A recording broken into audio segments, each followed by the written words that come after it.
بسم اللہ الرحمن الرحیم۔ صرف 5 منٹ کا مدرسہ قرآن و حدیث کی روشنی میں 25 رجب المرجب۔ نمبر 1 اسلامی تاریخ حضرت زید بن حارثہ رضی اللہ تعالی عنہ۔ حضرت زید بن حارثہ رضی اللہ تعالی عنہ رسول اللہ صلی اللہ علیہ وسلم کے متبنہ یعنی منہ بولے بیٹے ہیں۔ بچپن میں ایک مرتبہ آپ رضی اللہ تعالی عنہ اپنی والدہ کے ساتھ ایک قافلہ میں کہیں سفر پر جا رہے تھے کہ ڈاکوؤں نے مال لوٹ لیا اور بچوں کو غلام بنا لیا اور انہیں مکہ میں لا کر فروخت کر دیا۔ ان غلاموں میں سے حضرت زید کو حکیم بن حزام نے خرید کر اپنی پھوپھی خدیجہ رضی اللہ تعالی عنہا کو دے دیا۔ جب رسول اللہ صلی اللہ علیہ وسلم کا نکاح حضرت خدیجہ رضی اللہ تعالی عنہا سے ہوا تو انہوں نے یہ غلام بطور تحفہ حضور صلی اللہ علیہ وسلم کو دے دیا۔ اس وقت ان کی عمر تقریباً 8 سال کی تھی۔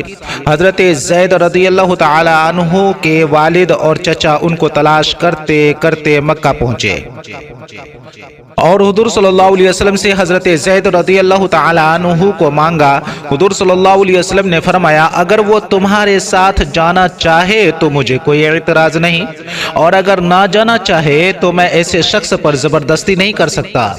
حضرت زید رضی اللہ تعالی عنہ نے اپنے باپ اور چچا کے مقابلہ میں حضور صلی اللہ علیہ وسلم کے ساتھ رہنا پسند کیا اور باپ کے ساتھ جانے سے انکار کر دیا۔ سن 8 ہجری غزوہ موتا میں حضرت زید رضی اللہ تعالی عنہ شہید ہوئے۔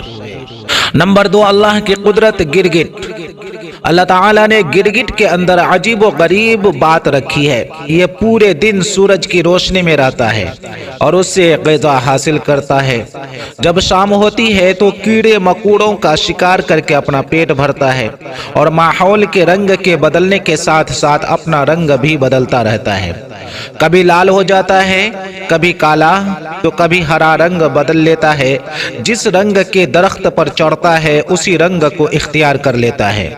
اس کی آنکھیں ایسی ہوتی ہیں کہ وہ چاروں طرف دیکھ سکتی ہیں۔ اللہ کی شان کہ اس نے ایک چھوٹے سے جانور کو بہت ساری خوبیاں دے رکھی ہیں۔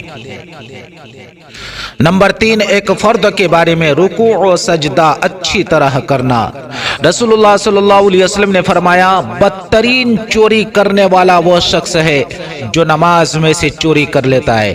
صحابہ رضی اللہ عنہم نے عرض کیا یا رسول اللہ صلی اللہ علیہ وسلم آدمی نماز میں سے کس طرح چوری کر لیتا ہے؟ ارشاد فرمایا وہ رکوع اور سجدہ اچھی طرح نہیں کرتا۔ مسند احمد۔ رکوع اور سجدہ اچھی طرح نہ کرنے کو حضور صلی اللہ علیہ وسلم نے چوری بتایا ہے، اس لیے ان کو اچھی طرح اطمینان سے ادا کرنا چاہیے۔ نمبر 4 ایک سنت کے بارے میں ہدیہ قبول کرنا۔ حضرت عائشہ رضی اللہ تعالی عنہ فرماتی ہیں کہ رسول اللہ صلی اللہ علیہ وسلم ہدیہ قبول فرماتے تھے اور اس کا بدلہ بھی دیا کرتے تھے۔ بخاری شریف۔ نمبر 5 ایک اہم عمل کی فضیلت، نماز فجر و مغرب کے بعد دعا پڑھنا۔ رسول اللہ صلی اللہ علیہ وسلم نے فرمایا جب تم مغرب کی نماز سے فارغ ہو جاؤ تو یہ دعا 7 مرتبہ پڑھ لو۔ اللہم اجرنی من النار، اللہم اجرنی من النار۔ پھر تم اسی رات میں مر گئے تو جہنم سے خلاصی لکھ دی جائے گی، اور جب تم فجر کی نماز سے فارغ ہو جاؤ تو اسی طرح پڑھ لو اگر تم اس دن میں مر گئے تو جہنم سے خلاصی لکھ دی جائے گی۔ ابو داؤد۔ نمبر 6 گناہ کے بارے میں غلہ وغیرہ روکے رکھنا۔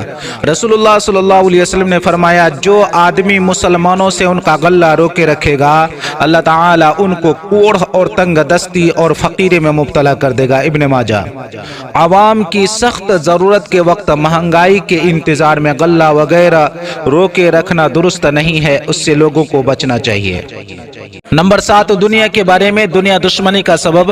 رسول اللہ صلی اللہ علیہ وسلم نے فرمایا جب دنیا کی دولت کسی پر کھول دی جاتی ہے تو اللہ تعالیٰ ان کے آپس میں قیامت تک دشمنی اور بغض ڈال دیتے ہیں، اور میں اس سے ڈرتا ہوں۔ مسند احمد۔ جب کسی کے پاس خوب مال و دولت جمع ہو جاتا ہے تو ان سے حسد کرنے لگتے ہیں جس سے دشمنی پیدا ہو جاتی ہے۔ نمبر 8، آخرت کے بارے میں جہنم میں موت نہیں آئے گی۔ قرآن میں اللہ تعالیٰ فرماتا ہے اہل دوزخ جب نجات سے بالکل مایوس ہو جائیں گے تو اس وقت موت کی تمنا کریں گے اور دوزخ کے داروغہ کو پکاریں گے کہ اے مالک، تمہارا پروردگار ہم کو موت دے کر ہمارا کام تمام کر دے۔ وہ فرشتے کہے گا تم ہمیشہ اسی حال میں رہو گے، نہ نکلو گے نہ مرو گے۔ سورہ زخرف۔ نمبر 9، طب نبوی سے علاج، گائے کے دودھ کا فائدہ۔ رسول اللہ صلی اللہ علیہ وسلم نے فرمایا گائے کا دودھ استعمال کیا کرو کیونکہ وہ ہر قسم کے پودوں کو چرتی ہے، اس لیے اس کے دودھ میں ہر بیماری سے شفا ہے۔ مستدرک۔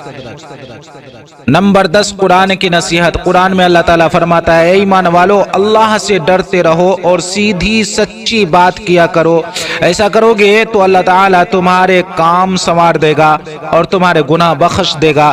جس نے اللہ تعالیٰ اور اس کے رسول کا کہنا مانا تو اس نے بڑی کامیابی حاصل کر لی۔ سورہ احزاب۔